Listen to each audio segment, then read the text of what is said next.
أفادت وكالة الأنباء المغربية أن 4 انفجارات وقعت ليلة السبت الأحد في مدينة السمارة بإقليم الصحراء، أسفرت عن مقتل شخص واحد وإصابة 3 آخرين، 2 منهم في حالة خطيرة. ونقل المصدر نفسه عن السلطات المحلية في إقليم السمارة قولها إن الانفجارات طالت حي لازاب وحي السلام والحي الصناعي انفجاران، مضيفا أن المصابين بجروح خطيرة تلقوا الإسعافات الأولية قبل نقلهم إلى المستشفى في مدينة العيون. وأضاف أن الشخص الثالث الذي أصيب بجروح طفيفة تمكن من العودة إلى منزله بعد تلقي الإسعافات الأولية في عين المكان، مشيرا إلى تسجيل أضرار مادية على مستوى منزلين. وتابع أن السلطات المحلية والإدارة الأمنية والدفاع المدني توجهت فور إشعارها إلى مكان الانفجارات،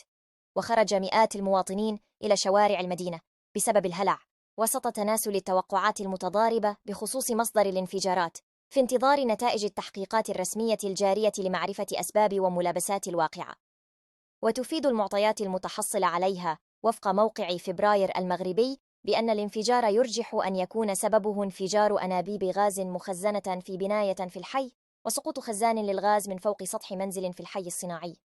ولكن حديث وكالة الأنباء المغربية عن وقوع 4 انفجارات في مناطق متفرقة في السمارة يعد في حد ذاته استبعاداً لفرضية انفجار أنابيب الغاز، كما لاحظ الإعلامي محمد وأموسي في صفحته على شبكة فيسبوك. وبينما دعت صفحات مغربية على مواقع التواصل الاجتماعي إلى عدم تهويل الحدث في انتظار توضيحات أكثر من السلطات المختصة، اعتبرت حسابات أخرى وصفت بالمعادية أن للموضوع صلة بنشاط عسكري لجبهة البوليساريو المتمركزة خلف المنطقة العازلة في الصحراء الغربية.